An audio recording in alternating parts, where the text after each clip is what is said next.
In the mountains of Michoacán, Mexico, there exists an ecclesiastical archive known only to a few. Among its oldest documents, sealed for centuries, lie 847 testimonies describing events that defied all rational explanation between 1634 and 1682. These testimonies speak of a family that managed to deceive tens of thousands of believers, amass immeasurable wealth, and, according to these records, commit atrocities that would make even the bravest tremble.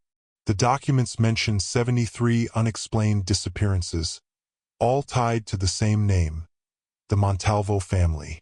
For 48 years, this family controlled the religious fervor of half of New Spain, until a secret investigation by the Inquisition uncovered a truth so disturbing that it was decided to be buried forever.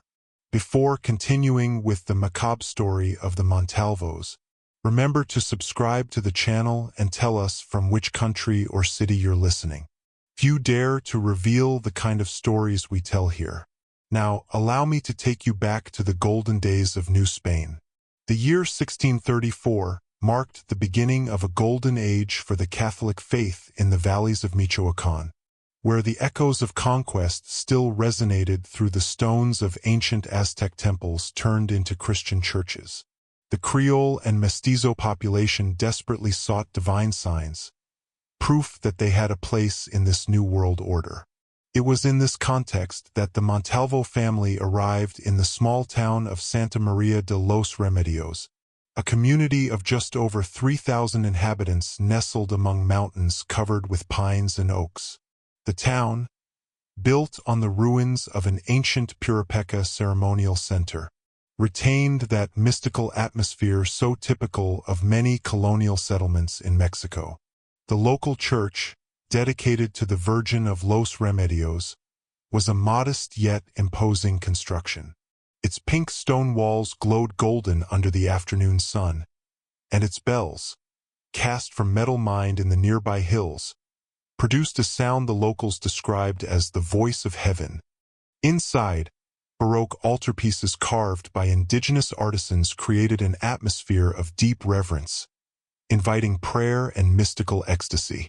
It was then that Geronimo Montalvo arrived in town, introducing himself as a priest ordained in Salamanca, with credentials that seemed impeccable and a reputation that preceded him as a man of visions. Tall, broad-shouldered, with piercing gray eyes and a neatly trimmed beard, he had that magnetic presence only great orators possess. His deep, resonant voice seemed made for sermons, and soon it would captivate the entire region. He was accompanied by his daughter, Milagros Montalvo, a 22-year-old nun from a convent in the capital. Sister Milagros, as she came to be known, possessed an ethereal beauty many interpreted as a sign of divine grace. Skin pale as wax, blue eyes that seemed to reflect heavenly light, and a soft voice that whispered prayers with such devotion it could move stones. Also with them were Geronimo's two younger children, Diego, aged 19, introduced as a seminarian and future priest, and Esperanza, only 16, a novice who had chosen to follow her sister's path. Together, the Montalvos radiated a devotion so pure and intense that the people of New Spain revered them as living saints. During their first weeks in Santa Maria de los Remedios, the Montalvos devoted themselves to knowing every soul in the town, every family, every story, every need. Father Geronimo visited both the humblest huts and the grand homes of the encomenderos with equal dedication, hearing confessions, blessing houses, and, most importantly, learning the deepest secrets of every inhabitant. But the night of October 15, 1634, would forever change the history of Santa Maria de los Remedios. It was a moonless night, the kind when the cold wind from the mountains made the wooden beams creak and silence weighed heavy in the air. The villagers slept soundly when suddenly, the church bells began to ring with a strange, irregular rhythm, unlike any call to prayer they had ever heard. It wasn't the calm, familiar toll that had echoed since childhood. It was erratic, desperate, as if the ropes were being pulled by trembling hands. The neighbors closest to the church were the first to wake, and what they saw froze their blood. A golden light, bright yet gentle, poured from the church windows. From within came a sound, an angelic chant that seemed not of this world. Father Geronimo was the first to arrive, running through the dark streets, followed by the bravest villagers. When he threw open the church doors, the sight before them defied all reason. Sister Milagros was floating in the air, 2 meters above the ground, in front of the main altar. Her body glowed with that same golden light, and from her lips flowed a chant in perfect Latin, though everyone knew she could barely read in Spanish. The witnesses, more than 40 that night, later swore under oath before a notary that they had seen the young woman levitate for over an hour, as if receiving a message directly from the Virgin Mary. The words that came from her mouth, written later by scholars, were confirmed to be grammatically perfect Latin.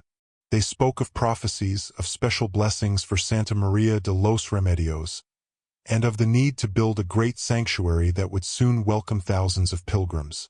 When Sister Milagros finally descended gently to the floor, she held in her hands a rosary no one had ever seen before. Beads of pure gold, each embedded with tiny gemstones that seemed to shine with their own light. Father Geronimo, tears in his eyes, lifted the rosary and showed it to the stunned crowd. Each bead was engraved with mysterious symbols that radiated a strange, comforting warmth to the touch. The news spread like wildfire across the region. Within days, pilgrims from all over New Spain began arriving in Santa Maria de los Remedios, seeking miracles, cures, blessings, and apparently, they found them. Soon, reports began to accumulate. Blind men who regained their sight after touching the miraculous rosary. The lame who walked again after drinking water blessed by Sister Milagros. Women long declared barren who conceived after her prayers. But amid all the wonder, something began to disturb the keenest observers. Those who came to Santa Maria de los Remedios out of curiosity or skepticism, those who dared question the miracles, had a troubling tendency to disappear. You're now among the few who know these secrets. If this story intrigues you, leave a like and share your theory. Were the Montalvos truly blessed by heaven, or were they serving something far darker? During the first 5 years of the Montalvos' presence in Santa Maria de los Remedios, the apparitions multiplied with astonishing regularity. Each lunar month brought a new vision, a new miracle, a new prophecy, and every one of them came true in spectacular fashion. Sister Milagros had become the very center of these divine manifestations. Her religious ecstasies followed a precise pattern that the faithful had come to anticipate with devotion. They always began at dawn, during the early morning mass, when the first rays of sunlight streamed through the stained glass windows of the church. The young nun would fall into a trance, her body slowly lifting off the ground, and for hours, she would remain suspended in midair, receiving messages she later shared with the congregation in an eerily prophetic tone. But some details began to catch the attention of the more observant. The levitations of Sister Milagros always occurred in the exact same spot, right in front of a marble column that had been recently added for aesthetic purposes. According to Father Geronimo, her trances lasted precisely between 2 and 3 hours, never more, never less. Even stranger, during these ecstasies, the air around the altar filled with a sweet, intoxicating aroma, reminiscent of copal incense used in pre-Hispanic rituals, yet with undertones no one could quite identify. Meanwhile, Diego Montalvo, the brother preparing for priesthood, had earned his own reputation as the interpreter of his sister's visions. His theological explanations were so sophisticated that even the most learned priests in the region were impressed. But there was something unsettling about the way he spoke, a precision almost mechanical, as if each answer had been memorized long in advance, prepared for every possible question a pilgrim might ask. Esperanza Montalvo, the youngest sister, had developed her own reputation as a miraculous healer. Her technique never varied. She would take the sick person's hands, close her eyes in silent prayer for several minutes, then apply an ointment of her own making while whispering in what she claimed was the language of angels. The healings that followed were undeniable, but some noticed they were selective. Her miracles worked best on certain types of illnesses, particularly those with psychological or emotional origins. The wealth of the Montalvo family grew exponentially during these years. Donations from pilgrims filled chests that Father Geronimo kept in a special crypt he had ordered built beneath the main altar. Officially, these funds were for the construction of the great sanctuary that the Virgin had requested during her apparitions. But while the sanctuary's construction advanced at a mysteriously slow pace, the Montalvos had built for themselves a magnificent residence on the outskirts of the town, a home worthy of nobles. Still, what truly began to disturb both civil and ecclesiastical authorities was the growing list of missing people. In just 5 years, 23 individuals had arrived in Santa Maria de los Remedios and simply vanished.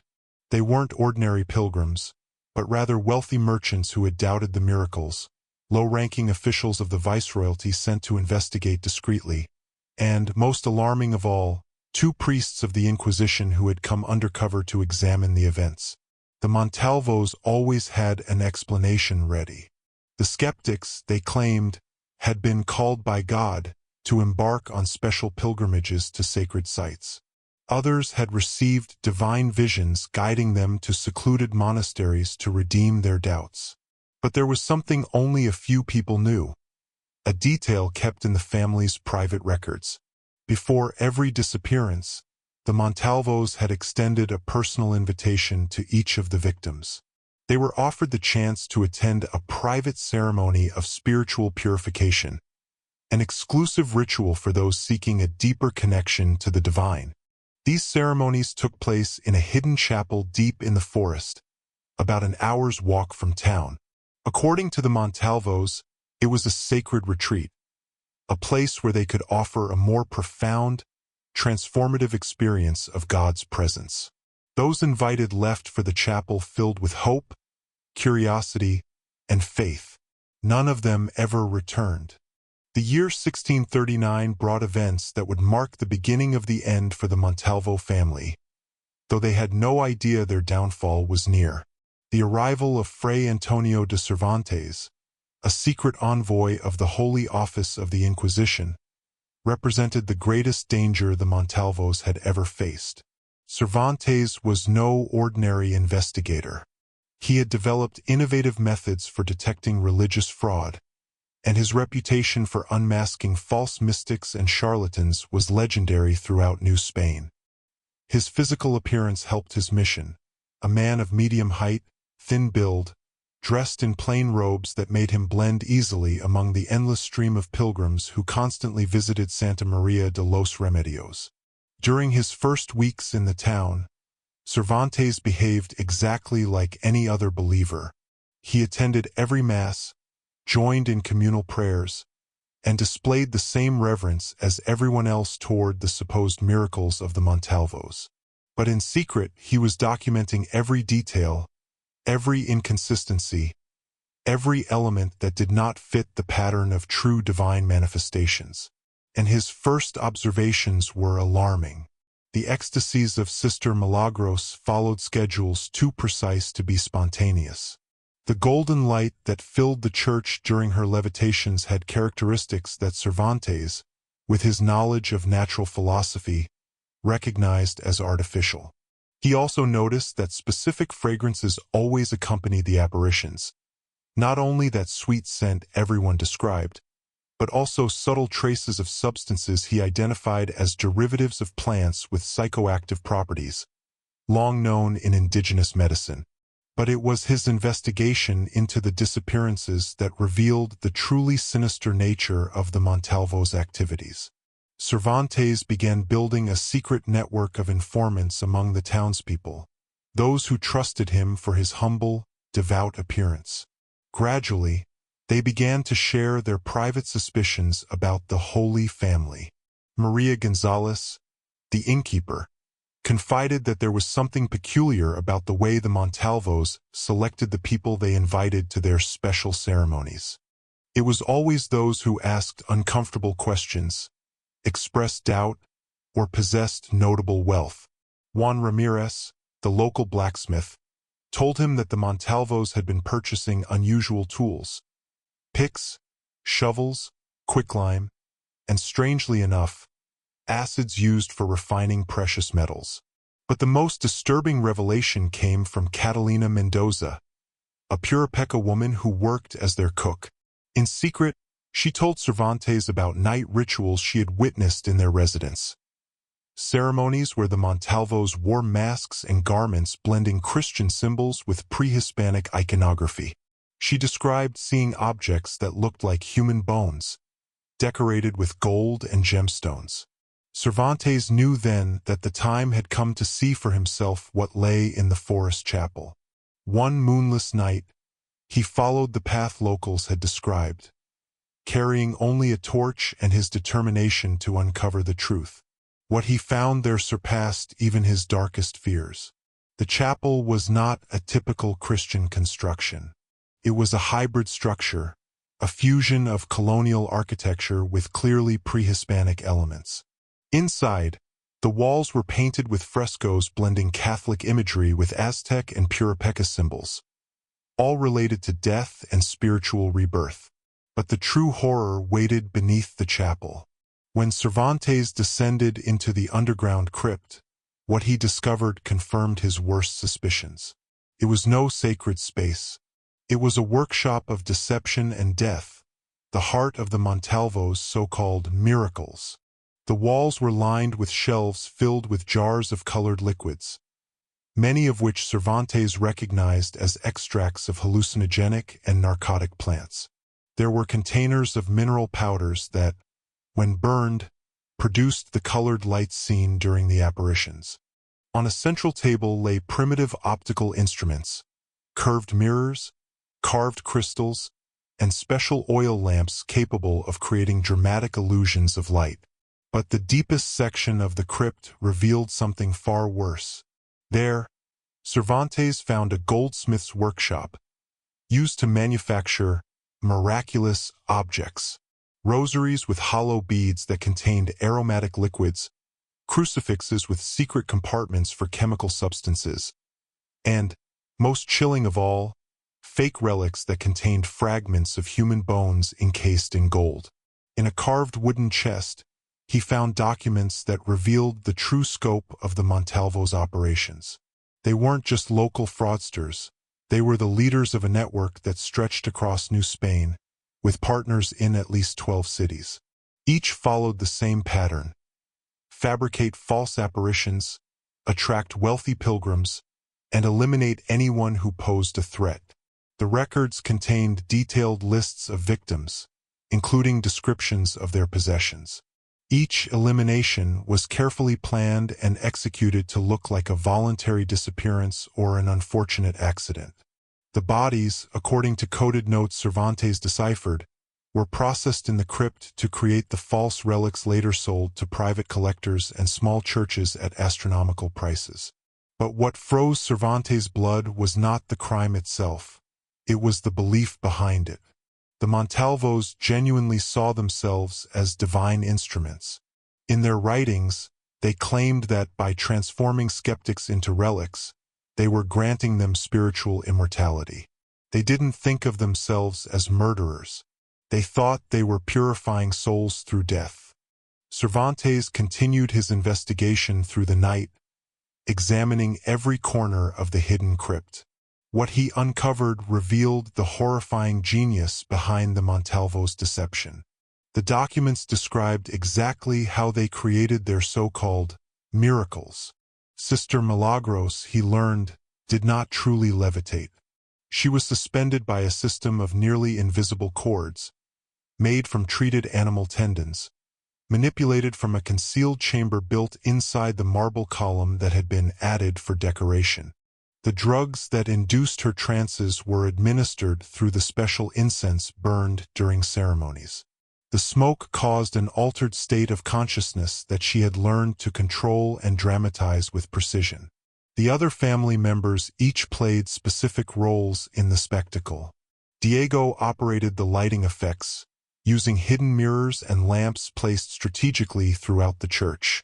Esperanza distributed psychoactive substances through her healing ointments, creating sensory experiences that the sick interpreted as divine cures.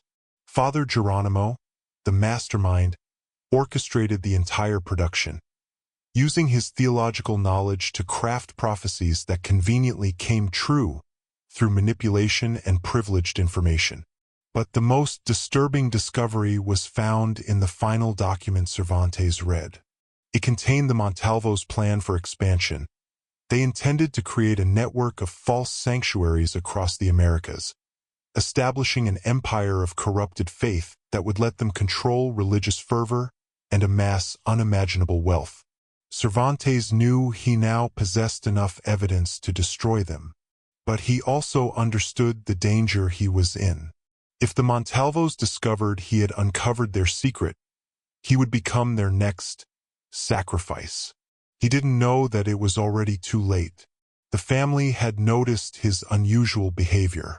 Diego Montalvo had been following him in secret through the forest that night, and when Cervantes returned to town, the trap was already set.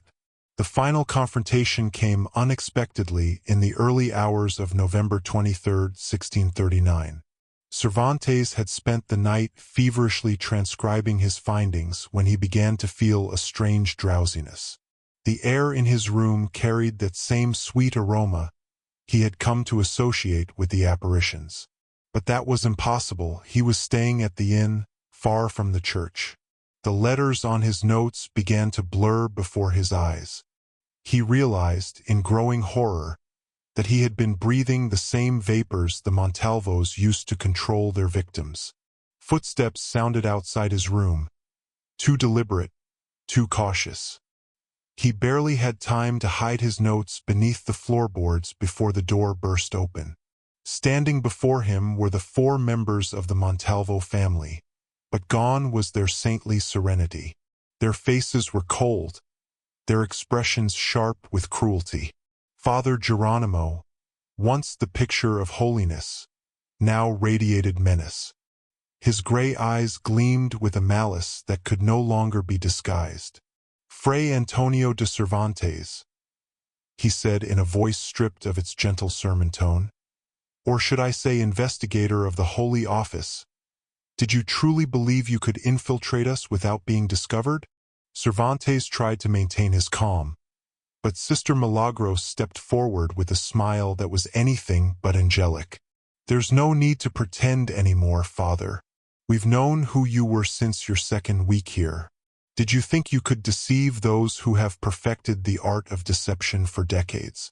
Are you feeling a little dizzy, dear investigator? Her voice dripped with mock sweetness. The incense we've been burning in your room for the past 3 nights tends to have that effect. Every thought you believe was your own, every discovery you think you made, we guided your mind exactly where we wanted it to go. Cervantes felt horror rise in his chest.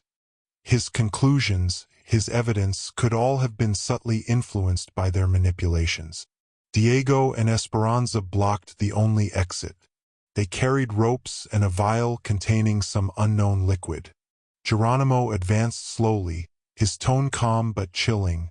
From the moment you arrived, we controlled every step you took. You think you found our crypt by chance? We led you there. You think your investigation revealed the truth? We allowed you to see only what we wished you to see. He smiled faintly. You, Fray Antonio, will become our greatest miracle. The Inquisition's investigator who disappears during a mystical experience. Your superiors will think you found divine enlightenment and chosen seclusion. No one will ever look for your body. But Cervantes, drawing upon the courage that had driven him to expose so many false prophets before, faced them head-on. I know everything, the drugs, the machinery, the murders. I've already sent word to the authorities. Even if you kill me, your fall is inevitable. For the first time, a flicker of unease crossed the Montalvo's faces. Sister Milagros glanced nervously at her father as Diego's fists tightened. Geronimo smirked and held up a handful of papers. The evidence you sent, dear friar, never left this town. We intercepted it days ago. But don't worry, we wrote a new report in your name, confirming that the miracles of Santa Maria de los Remedios are entirely authentic. Then Esperanza spoke, her voice trembling with ecstatic conviction. You don't understand anything, Inquisitor. We are not criminals. We are instruments of a higher truth. Those we have eliminated became sacred relics, sources of comfort and faith for thousands. Their deaths have brought more meaning than their lives ever could. Geronimo nodded fervently. In 5 years, we've created more genuine faith, more spiritual transformation than most saints ever have. What do your rigid rules matter when the results are divine? At that moment, Cervantes understood. He wasn't facing simple con artists, but fanatics who believed their own madness. With his mind clouded by the fumes, he did the only thing he could. He bit down on his tongue so hard the pain jolted him back to consciousness. The shock cleared his head just enough for him to shout, with every last ounce of strength, "Murderers! Frauds! Help!" His cry echoed through the inn, waking guests and staff. But the Montalvos didn't know that Cervantes had already sent a secret message days earlier, through the innkeeper's son, to the nearest inquisitorial outpost. Outside, the sound of galloping horses filled the night. Voices shouted orders. Torches flared. The real officers of the Inquisition had arrived, earlier than the Montalvos had expected. Panic spread across their faces.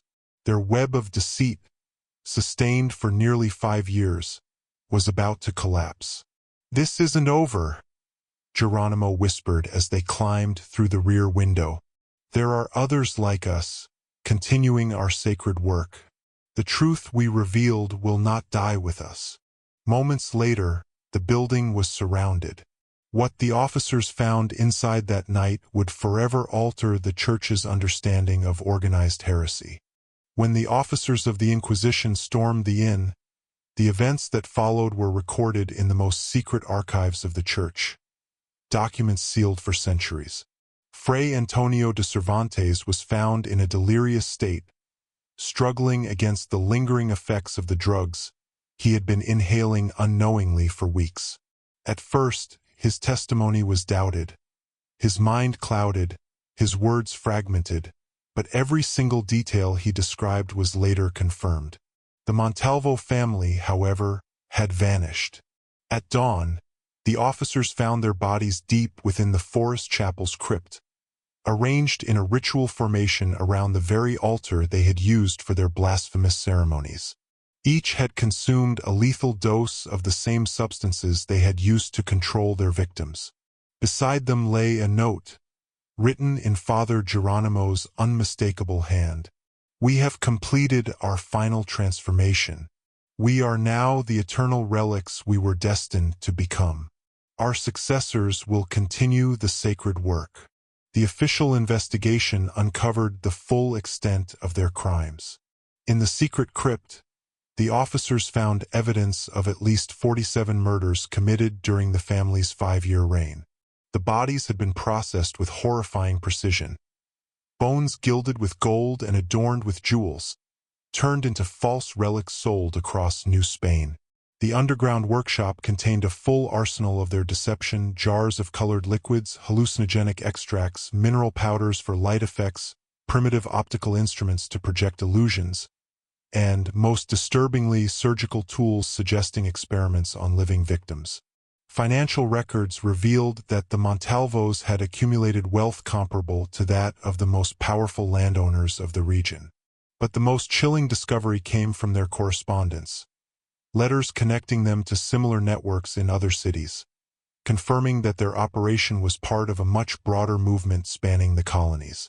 Each letter detailed identical methods: fake apparitions, miraculous relics, carefully staged disappearances, and the same twisted theology that justified murder as a path to divine transcendence. The investigation raised questions that shook even the Inquisition. Among the testimonies of people who had claimed miraculous healings, many admitted that their ailments had been real, and that they had, indeed, been healed. Chemical analysis later revealed that the ointments made by Esperanza Montalvo contained compounds derived from indigenous medicine, mixed with psychoactive plants that produced genuine therapeutic effects. This revelation created a moral and theological paradox that the Inquisition would never fully resolve. Were miracles still miracles if born of sin? Could God act through instruments so deeply corrupted? In his final report, Fray Antonio de Cervantes wrote words that would haunt church scholars for generations. "I have discovered that good and evil can coexist in ways that defy our moral understanding." The Montalvos created genuine faith through diabolical means. They healed bodies while destroying souls, building hope upon foundations of death. Their legacy is not merely one of crime, but of a corruption so complete it blurs the boundary between the sacred and the profane. The aftermath was devastating. The stream of pilgrims ceased. The town's economy collapsed. Many residents, broken by the realization that they had been deceived for years, abandoned Santa Maria de los Remedios entirely. The church was temporarily deconsecrated, and though it was later reopened, it never regained its former spiritual power. But the story of the Montalvos did not end with their supposed deaths. In the decades that followed, disturbing reports began to surface from different parts of the Americas. In 1647, a small town in Guatemala claimed to witness apparitions eerily similar to those of Santa Maria de los Remedios. In 1655, an Andean village in Peru reported the same pattern: a holy family, miraculous levitations, and the mysterious disappearance of skeptics. Each case mirrored the Montalvos' methods with chilling accuracy. By 1682, 48 years after the Montalvos' arrival in Santa Maria de los Remedios, a merchant in Lima claimed to have recognized an elderly woman selling relics in the marketplace. He swore that her eyes, cold, piercing blue, were the same as Sister Milagros Montalvo's. When he tried to follow her, she vanished into the crowd, leaving behind nothing but the faint, sweet scent that everyone remembered from the apparitions. The original church of Santa Maria de los Remedios was finally demolished in 1701. In its place, a simple chapel was built, without ornament, without hidden chambers. But the workers reported finding additional secret rooms not discovered during the initial investigation. Chambers containing evidence of even darker rituals, immediately confiscated and sealed in Vatican archives. The Inquisition's records list at least 6 other cases across the Americas sharing identical characteristics, leading some scholars to believe the Montalvos were part of a continental network of heretical sects. In the most restricted vaults of the Vatican, there exists a dossier labeled Heresy Perpetua, documenting similar apparitions across different centuries and regions. The latest official report dates to 1987, from a small community in the Peruvian Andes, where a family of missionaries claimed to have witnessed the same pattern the Montalvos had established 3 centuries earlier. Today, the site where Santa Maria de los Remedios once stood is an empty field overgrown with weeds. Locals avoid it, especially on moonless nights, when, some say, faint echoes of Latin chants and the ghostly ringing of long-lost church bells can still be heard.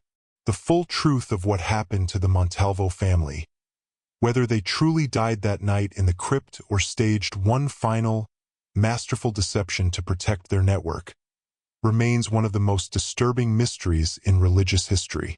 Their story stands as a chilling reminder of how faith, in its purest and most desperate form, can be manipulated by those who understand its deepest mechanisms. Because sometimes the line between the sacred and the profane is far thinner than we dare imagine. Do you believe the Montalvos truly perished that night? Or was their death just another illusion? A way to ensure their legacy would live on in the shadows? Share your theory in the comments. And if you dare, return for another tale, one that only a few have the courage to hear.